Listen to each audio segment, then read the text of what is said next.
स्वागत है आपका स्टूडियो में। आज हम स्टार्ट करेंगे रियल एनालिसिस मैथ का chapter number 2 improper integrals and their convergence for BA BSc third year semester 5th के लिए। जो ये चैप्टर है काफ़ी इंटरेस्टिंग और काफ़ी इजी रहेगा। स्टार्ट करते हैं आज इसके बेसिक कंसेप्ट के साथ कुछ एग्जांपल्स को समझते हुए। सबसे पहले हम ये समझें कि इम्प्रॉपर इंटीग्रल अपने पास क्या होता है, उससे पहले समझते हैं कि प्रॉपर इंटीग्रल अपने पास क्या होता है, ताकि कंपेरिजन करते हुए आसान तरीके से इनको समझा जा सके। तो स्टार्ट करते हैं। तो देखिए प्रॉपर इंटीग्रल, अब इंटीग्रल अपने पास क्या होता है, इंटीग्रल में अपने पास कौन कौन सी टर्म्स होती हैं। देखिए ए बी, जैसे कि अपने पास ये लिमिट है, ये फंक्शन है जिसको हम एक्स के रिस्पेक्ट में इंटीग्रेट कर रहे हैं। तो ए बी अपने पास क्या है, लिमिट है। और एक तरीके से अपने पास क्या होती है, इंटरवल होता है। आपको अच्छे तरीके से पता है जिस तरीके से हम चैप्टर 1 में करते हैं। और एक अपने पास ये फंक्शन होता है। तो इन्हीं दोनों कंडीशन के ऊपर अपने पास हम समझते हैं प्रॉपर इंटीग्रल क्या होता है और इम्प्रॉपर इंटीग्रल क्या होता है। तो देखिए फर्स्ट पॉइंट मैं यहाँ पर लिख रहा हूँ, बिल्कुल शॉर्टकट में लिखूंगा। तो देखिए इंटरवल, सबसे पहले बात करें प्रॉपर इंटीग्रल की। Interval is finite. अपने पास जो इंटरवल होगा वो फाइनाइट होगा। हमें यहाँ पर ये देखने को नहीं मिलेगा नेगेटिव इन्फाइनाइट से पॉजिटिव इन्फाइनाइट लिमिट, या फिर इन्फाइनाइट से जीरो, या फिर जीरो से इन्फाइनाइट, इस तरीके से लिमिट हमें नहीं मिलेंगी। इसमें अपने पास इन्फाइनाइट नहीं होता है लिमिट्स में, ठीक है, मतलब कि नॉट इक्वल टू इन्फाइनाइट, ठीक है। फिर second point, function is bounded on interval. जो अपने पास फंक्शन होता है ये बाउंडेड होता है इस इंटरवल पर। जैसे कि हम यहाँ पर ए बी की वैल्यू पुट करके देखेंगे फंक्शन पर, तो अपने पास फंक्शन डिक्रीजिंग या फिर इंक्रीजिंग इस तरीके से मिलेगा हमें। इसमें कि अपने पास एक सुप्रीमम और इंफिनिमम अपने पास होगा, ठीक है, मतलब कि इन्फाइनाइट वैल्यू में नहीं मिलेगी फंक्शन में यदि हम कोई पॉइंट यहाँ पर पुट करते हैं तो, जो कि अपने पास बिलोंग करता है इंटरवल से। अब बेस्ट एग्जाम्पल इसका क्या रहेगा, प्रॉपर इंटीग्रल का एग्जाम्पल अपने पास है जो कि हम चैप्टर 1 में सीखते हैं, रीमान इंटीग्रल। जो अपने पास जितने भी अपने पास इंटीग्रल हैं, जितने भी अपने पास इंटीग्रेशन के क्वेश्चन थे वहाँ पर रीमान इंटीग्रेशन में सभी अपने पास आते हैं प्रॉपर इंटीग्रल के अंतर्गत। वहाँ पर हमें लिमिट्स इस तरीके से देखने को नहीं मिलती क्वेश्चन में, नेगेटिव इन्फाइनाइट से पॉजिटिव इन्फाइनाइट, जीरो से इन्फाइनाइट। हमें वहाँ पर एक प्रॉपर क्लोज इंटरवल मिलता है, ठीक है। तो वो अपने पास सभी जितने भी हमने क्वेश्चन किए हैं सभी एग्जाम्पल हैं किसके, प्रॉपर इंटीग्रल के। अब इम्प्रॉपर इंटीग्रल में क्या डिफरेंस होता है, बिल्कुल इसी का विपरीत होता है ये। तो सबसे पहले देखिए इंटरवल लेंथ इनफाइनाइट, जो अपने पास इंटरवल की लेंथ होती है, या फिर मैं कह सकता हूँ लिमिट, आप समझ सकते हैं शॉर्टकटली इसको, लिमिट जो होती है अपने पास इनफाइनाइट हो सकती हैं। ऐसा हो सकता है अपने पास A B F D X, ये फंक्शन है अपने पास, इसमें बी अपने पास इनफाइनाइट हो जाए, मतलब कि ए से बी, ठीक है, ये अपने पास इंटरवल है। तो जो लेंथ है ए से बी की ये इनफाइनाइट हो जाए अपने पास, एक तरीके से बी अपने पास इनफाइनाइट पर है, ठीक है। या फिर ऐसा हो सकता है कि ए अपने पास इनफाइनाइट हो जाए, या फिर ये हो जाए कि ए भी इन्फाइनाइट है और बी भी इन्फाइनाइट है। तो हम कहेंगे कि इंटरवल अपने पास क्या है, इन्फाइनाइट है। तो ये अपने पास इसी में होता है, इम्प्रॉपर इंटीग्रल में अपने पास जो इंटरवल की लेंथ होती है वो इन्फाइनाइट हो सकती है, ठीक है, इसमें अपने पास फाइनाइट होती है। ये अपने पास एक डिफरेंस होता है यहाँ पर। फिर second, function is unbounded. Function यहाँ पर अपने पास अनबाउंडेड होता है, अभी एग्जांपल्स करेंगे बिल्कुल क्लियर आउट हो जाएगा, ठीक है। फंक्शन अपने पास अनबाउंडेड होता है, मीन्स जैसे कि एफ ऑफ एक्स अपने पास फंक्शन है, उसकी जो वैल्यूज आएंगी जब हम उसमें लिमिट पुट करके देखेंगे तो नेगेटिव इन्फाइनाइट या पॉजिटिव इन्फाइनाइट कुछ इस तरीके से आती हैं। तो हम कहेंगे इन द इंटरवल फंक्शन अपने पास क्या है, अनबाउंडेड है, ठीक है। हो सकता है अपने पास एक्स हम पुट करें ए, या फिर बी पुट करें, या फिर कोई भी सी पुट करें, मतलब कि अपने पास ए बी ये इंटरवल है, ये हम पुट करके देख रहे हैं वैल्यूज को फंक्शन में, ठीक है। और सी अपने पास कोई भी इस इंटरवल का बीच का पॉइंट है। तो फंक्शन अपने पास कहीं पर भी यदि इन्फाइनाइट वैल्यू मिल जाए हमें इनको पुट करने के बाद, तो हम कहेंगे कि फंक्शन अपने पास क्या है, अनबाउंडेड है, ठीक है, फाइनाइट वैल्यू ना मिले। यहाँ पर सी अपने पास बिलोंग करता है क्लोज इंटरवल ए बी से, ठीक है। अब नेक्स्ट यहाँ पर बात आती है, ये तो हमने समझ लिया कि इम्प्रॉपर इंटीग्रल और प्रॉपर इंटीग्रल क्या होता है। अभी एग्जांपल करेंगे ना तो बिल्कुल क्लियर आउट हो जाएगा। इस चैप्टर में जो भी हम क्वेश्चन करेंगे वहाँ पर आपको यही देखने को मिलेगा, या तो फंक्शन अनबाउंडेड होगा, या तो उसकी लेंथ जो होगी इंटीग्रल की उसमें आपको इन्फाइनाइट देखने को मिलेगा। जैसे कि आप देख सकते हैं, ये देखिए यहाँ से जीरो से इन्फाइनाइट, तो पहला ही केस बन चुका है यहाँ पर, तो इन्फाइनाइट है पहले से ही, तो इम्प्रॉपर इंटीग्रल है, ये भी इम्प्रॉपर इंटीग्रल है। फिर इनको देखेंगे तो ये भी इम्प्रॉपर इंटीग्रल है, इन्फाइनाइट है इसकी लिमिट, और यहाँ पर 0 से 1 है, बट यहाँ पर क्या फंक्शन हमें अनबाउंडेड मिलेगा। क्यों फंक्शन अनबाउंडेड कह रहा हूँ, यहाँ पर देखो लिमिट अपने पास है यहाँ पर 0 से 1, पुट करके देखते हैं, ये अपने पास एक इंटरवल है, इस तरीके से आप समझ सकते हो। पुट करके देखते हैं, फंक्शन अपने पास है 1/x², यहाँ पर 0 पुट करेंगे तो 1/0, तो ये अपने पास इन्फाइनाइट बन जाएगा। तो फंक्शन अपने पास क्या है, अनबाउंडेड है, ठीक है। तो इस तरीके से अपने पास या तो हमें फंक्शन अनबाउंडेड मिलेगा इम्प्रॉपर इंटीग्रल में, या फिर हमें लेंथ जो होगी इंटरवल की, या फिर मैं कह सकता हूँ लिमिट हमें इन्फाइनाइट देखने को मिलेगी, ठीक है। अब नेक्स्ट आता है अपने पास टाइप्स ऑफ इम्प्रॉपर, बिल्कुल इसी से रिलेट कर देंगे, इम्प्रॉपर इंटीग्रेशन या फिर इंटीग्रल। ठीक है, तो अपने पास 3 टाइप होते हैं इसके। 3 टाइप किस तरीके से होते हैं? जो फर्स्ट होता है, इसमें क्या होता है, अपने पास जो लिमिट्स होती है ना, वो लिमिट्स हमें इन्फाइनाइट यदि मिल जाएं, जैसे कि ए हमें इन्फाइनाइट मिल सकता है, बी इन्फाइनाइट मिल सकता है, या फिर ए बी दोनों इन्फाइनाइट हो सकती हैं। ठीक है, इस तरीके से यदि हमें लिमिट मिले, जैसे कि ये अपने पास इंटीग्रल है, यहाँ पर इनमें से कोई भी इन्फाइनाइट मिल जाए या फिर दोनों इन्फाइनाइट मिले, तो हम कहते हैं जो ये इम्प्रॉपर इंटीग्रल होगा, ये अपने पास फर्स्ट काइंड का इम्प्रॉपर इंटीग्रल है।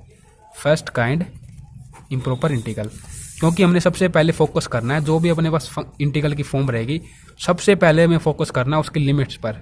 ठीक है, अगर लिमिट ही इन्फाइनाइट है तो हम कह देंगे कि वो फर्स्ट काइंड का, मतलब कि फर्स्टली हम लिमिट को देखेंगे तो फर्स्ट काइंड हो जाएगा वो। ठीक है, फिर सेकेंडली हम देखते हैं कि फंक्शन अपने पास कैसा है, तो सेकेंड काइंड में क्या हो जाएगा, यदि अपने पास फंक्शन अनबाउंडेड है तो वो हम कहेंगे सेकेंड काइंड का इम्प्रॉपर इंटीग्रल है। ठीक है, अब थर्ड अपने पास क्या होता है, ये अपने पास होता है मिक्स्ड काइंड या फिर थर्ड काइंड भी हम इसको कह देते हैं। इसमें अपने पास क्या होता है, इसमें अपने पास ऐसा होता है कि फंक्शन भी अपने पास अनबाउंडेड है, जैसा कि नाम से ही प्रतीत हो रहा है, मिक्स्ड फंक्शन भी अपने पास अनबाउंडेड है, इसी के साथ अपने पास लिमिट भी इन्फाइनाइट आ रही हैं, तो हम कहेंगे कि वो थर्ड काइंड का इम्प्रॉपर इंटीग्रल है। तो यहाँ पर आपको क्लियर आउट हो चुका होगा। अभी क्वेश्चन करेंगे, देखो इसको समझते हैं सबसे पहले तो। ठीक है, तो ये देखो आप, ये देखिए हम यहाँ पर आ गए एग्जाम्पल्स पर, देखते ही पता लग जाएगा। इसमें देखो इन्फाइनाइट है, सबसे पहले लिमिट देखेंगे, इन्फाइनाइट है तो हम कहेंगे कि ये तो फर्स्ट काइंड का है। फर्स्टली हम लिमिट को देखेंगे तो फर्स्ट काइंड का होगा ये। इसमें भी इन्फाइनाइट है तो ये भी अपने पास क्या है, फर्स्ट काइंड का इम्प्रॉपर इंटीग्रल है। ठीक है, फिर यहाँ पर भी इन्फाइनाइट है, यहाँ पर भी इन्फाइनाइट है, और इसमें देखिए इसमें इन्फाइनाइट नहीं है, बट यहाँ पर फंक्शन देखेंगे तो फंक्शन अभी हमने चेक किया था, इस इंटरवल पर अपने पास इन्फाइनाइट बनती है वैल्यू, तो हम कहेंगे कि सेकंड काइंड का इम्प्रॉपर इंटीग्रल है।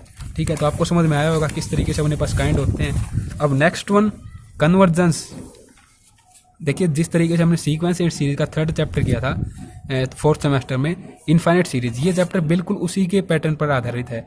जिस तरीके से आप चैप्टर को करेंगे वैसे वैसे आप समझ जाएंगे कि ये चैप्टर और वो जो चैप्टर था 3rd चैप्टर इन्फाइनाइट सीरीज बिल्कुल सेम है पैटर्न के हिसाब से। अगर आपने वो नहीं कर रखा तो कोई बात नहीं है, इसको आप बड़े आसान तरीके से कर सकते हैं।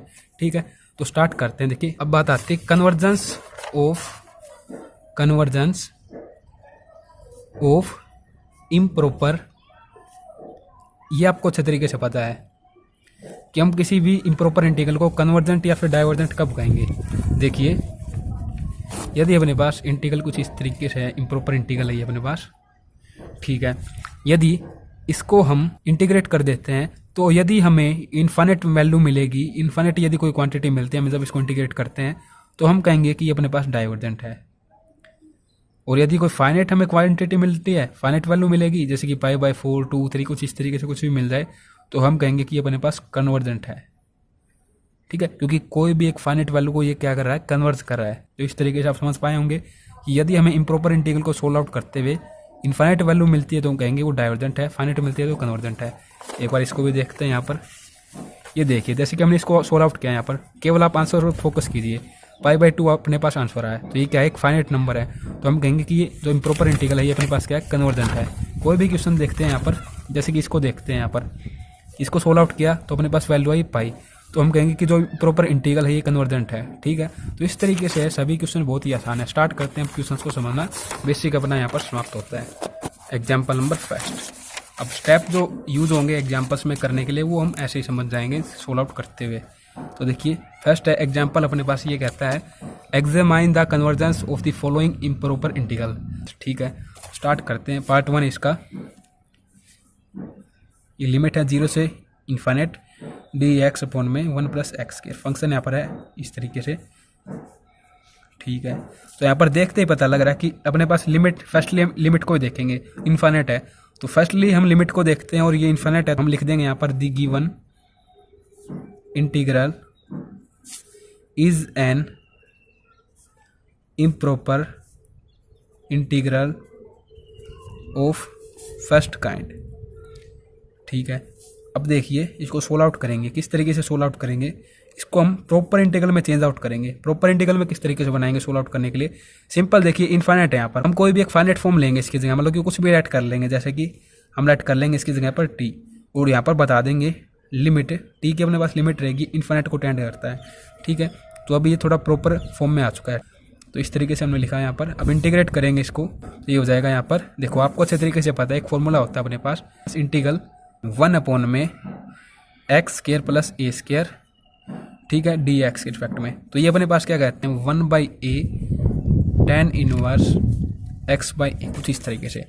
अब x की जगह तो अपने पास ठीक है एक्स स्क्वायर है, a की जगह अपने पास क्या है 1 है यहाँ पर।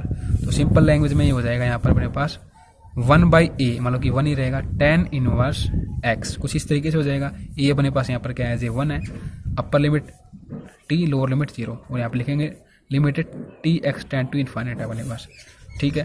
तो सिंपल ये अपने पास हो जाएगा कुछ इस तरीके से, tan इनवर्स अपर limit t lower limit tan inverse 0, put कर देंगे इस लिमिट को यहाँ पर, जो हो जाएगा tan inverse infinite negative tan inverse 0।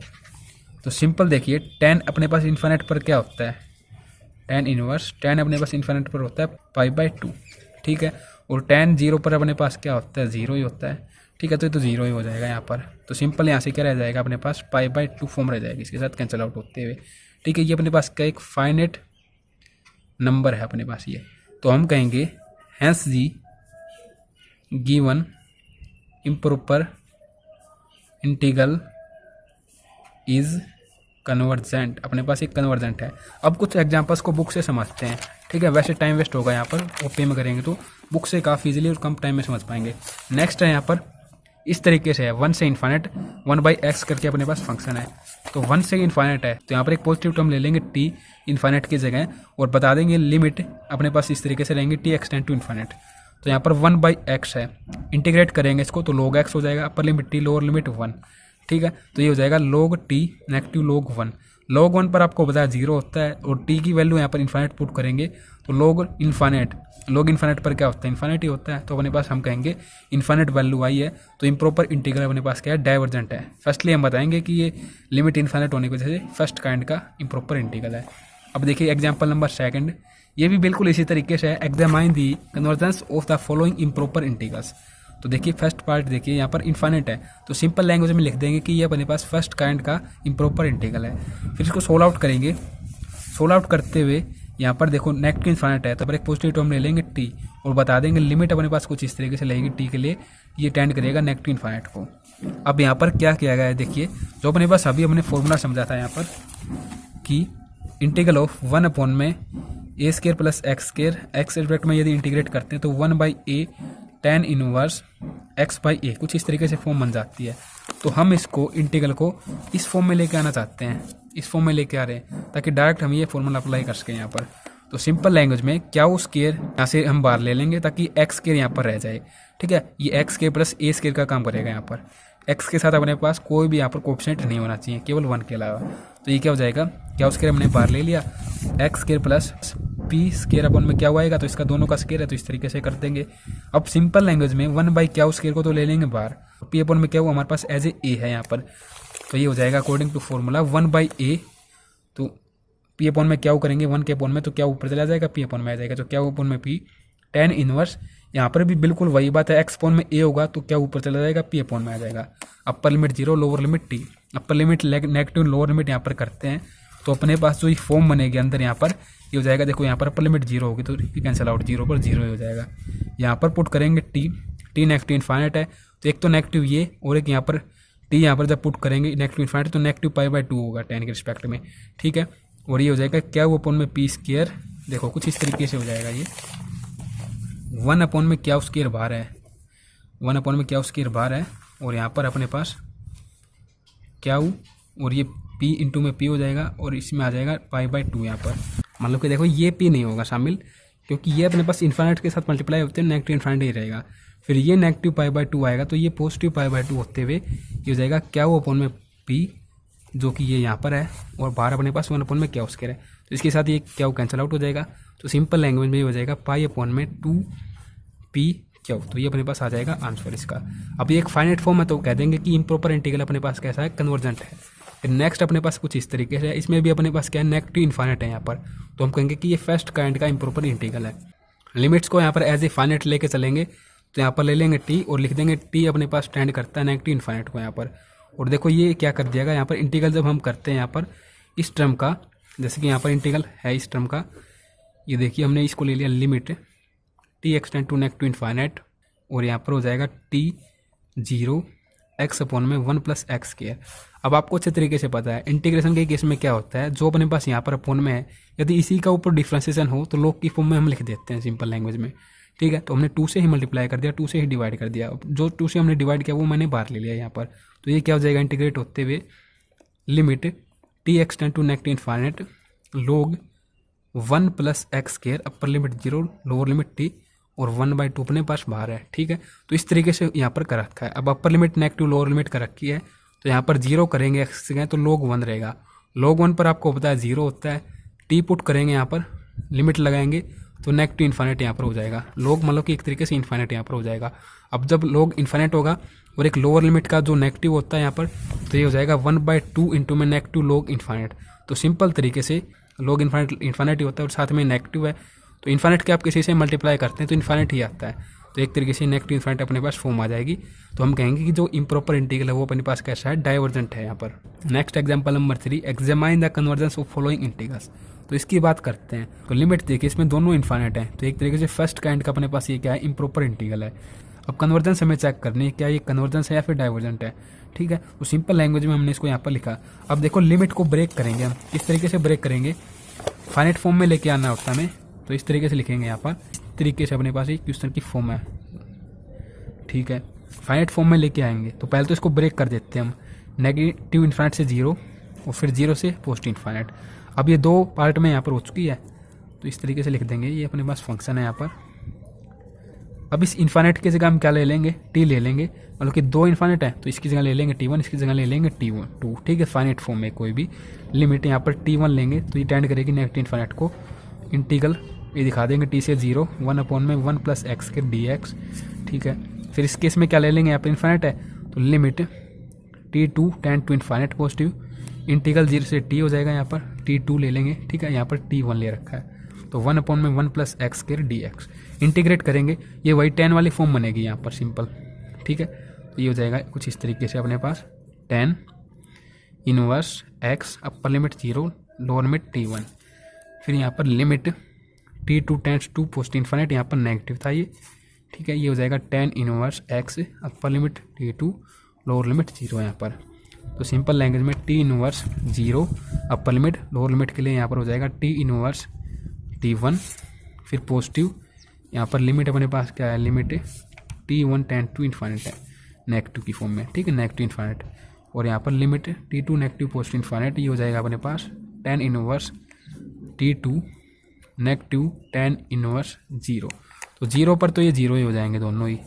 अब यहाँ पर ये नेगेटिव में है और यहाँ पर ये पॉजिटिव में है। अब ये नेगेटिव इन्फाइनाइट यहाँ पर पुट करेंगे तो अपने पास जो वैल्यू आएगी वो नेगेटिव π/2 आएगी 10 पर, ठीक है। तो सिंपल तरीके से π/2 हो जाएगा इसके लिए फॉर्म।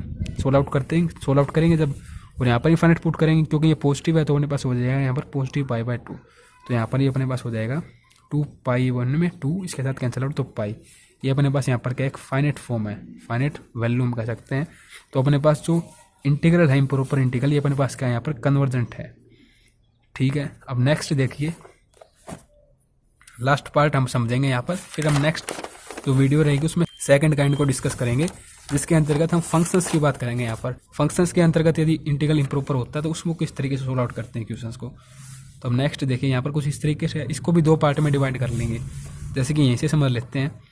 तो देखिए हमने कोई भी एक सी ले रखा है पॉइंट, नेगेटिव इन्फाइनाइट से पॉजिटिव इन्फाइनाइट में ब्रेक करते हुए, यहाँ पर अपने पास हमने 0 ले लेते हैं, मोस्टली हम 0 लेते हैं, बट ये थोड़ा डिफरेंट केस रहेगा, क्यों हमने यहाँ पर सी ले रखा है उसको हम समझेंगे। तो देखिए नेगेटिव इन्फाइनाइट से सी से पॉजिटिव इन्फाइनाइट, ठीक है, क्योंकि अपने पास फंक्शन भी कुछ इस तरीके से है कि इसके लिए भी हमें कुछ लेट करना पड़ेगा, तो इसी तरीके से यहाँ पर सी ले रखा है। अब देखिए हम क्या करेंगे, यहाँ पर पहले इसको सोल्व आउट करेंगे, फिर इसको सोल्व आउट करेंगे। इसको सोल्व आउट करेंगे, जो इसका रिजल्ट आएगा उसके साथ इसका रिजल्ट ऐड कर देंगे, क्योंकि एक छोटा क्वेश्चन था तो आसानी से हमने कर लिया था। तो इसके केस में सबसे पहले इसको सोल्व आउट करेंगे, फिर इसको। अब देखिए बात करते हैं इस फर्स्ट इंटीग्रल की। फर्स्ट इंटीग्रल हमने यहाँ पर लिया, इसकी लिमिट कुछ इस तरीके से, देखो यहाँ पर इसने क्या कर दिया, यहाँ पर इसने ये कर दिया, नेगेटिव इन्फाइनाइट से सी है dx अपॉन में ई की एक्सपोनेंशियल की पावर x, एक्सपोनेंशियल की पावर नेगेटिव x।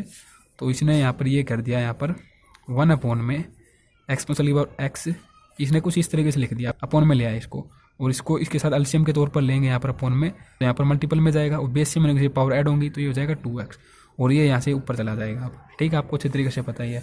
तो ये फॉर्म इस तरीके से आई है यहाँ पर। अब इस तरीके से आ जाएगी तो अब नेगेटिव इन्फाइनाइट की जगह कोई भी हम फाइनाइट फॉर्म ले लेंगे T1 करके, बता देंगे कि T1 अपने पास टेंड करता है नेगेटिव इन्फाइनाइट को। तो कुछ इस तरीके से फॉर्म हो चुकी है यहाँ पर।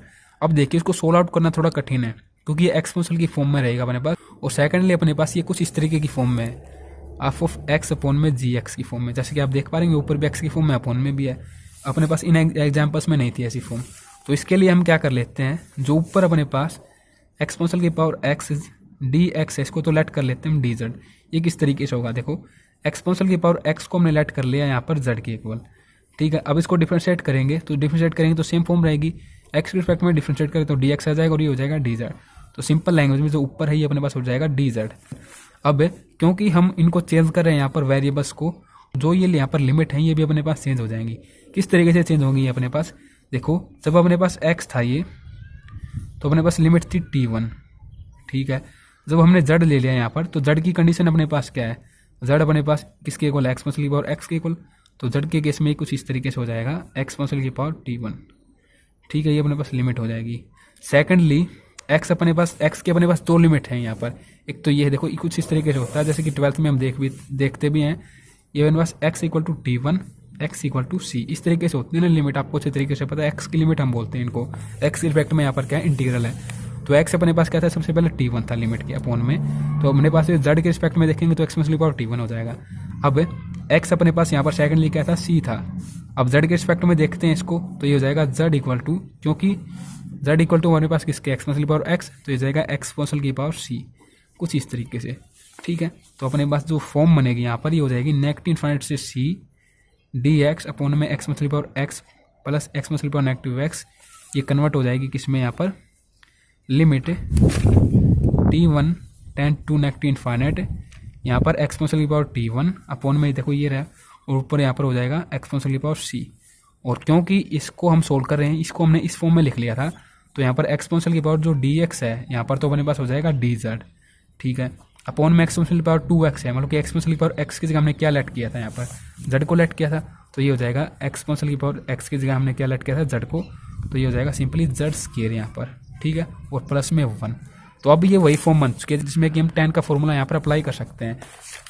तो ये tan की फॉर्म यहाँ पर बनेगी जब हम किसको सोल्व आउट करेंगे इंटीग्रल करते हुए, tan इनवर्स z यहाँ पर। ठीक है, अपर लिमिट अपने पास ये रहेगी exponential power c, lower limit exponential power T1, और ये अपने पास T1 यहाँ पर टेंड करता है नेगेटिव इन्फाइनाइट को। Upper limit minus lower limit करेंगे तो कुछ इस तरीके से हो जाएगी फॉर्म, T1 की जगह इन्फाइनाइट पुट कर देंगे। अब इन्फाइनाइट किसी की पावर में यदि होता है तो 0 हो जाता है, खासकर एक्सपोनेंशियल की बातें यहाँ पर कर रहे हैं, एक्सपोनेंशियल की पावर में यदि इन्फाइनाइट रहेगा तो वो 0 हो जाएगा।